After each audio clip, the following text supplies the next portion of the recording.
Hello বন্ধুরা, তো কেমন আছো সবাই? আশা করি সবাই ভালো আছো। আজকে ট্রেডিং চ্যালেঞ্জের চতুর্থতম দিন এবং রমজানের আজকে 12তম দিন।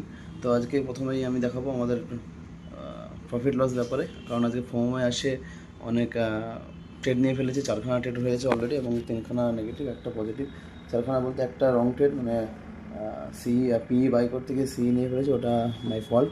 ওটা ভুলবশত হয়েছে, বাট আমি সঠিক ট্রেড, বাট সেটা আমি নির্দিষ্ট টাইম না হওয়াতেও আমি ওখানে ট্রেড নিয়েছিলাম, কিন্তু তাও আমার সেটা স্টপ লস এটা, এবং তার পরবর্তীতে স্টপ লস হয় এবং তারপরে টার্গেট হিট হয়, বাট আমি টার্গেট বুক না করতে পারি, কিছু পয়েন্ট নিচে বুক করি। এবং আজকে আমার পিএনএল থাকে সবসময়তে, এটা নেগেটিভ পিএনএল আজকে, এবং টোটাল ট্রেড ছিল 4খানা। এখানে 4খানা ট্রেড ছিল আজকে টোটালে, এবং তারপরে একটা ট্রেড রানিং ছিলাম, এখন এটা এক্সিট করে করলাম। তো ফার্স্ট ট্রেড আমরা এখানে নিয়েছিলাম পুট সাইডে, তারপরেও পুট সাইডে, এবং তারপরেও পুট সাইডে, এবং তারপরে এটা আমরা প্রফিট বুক করে এখানে, এবং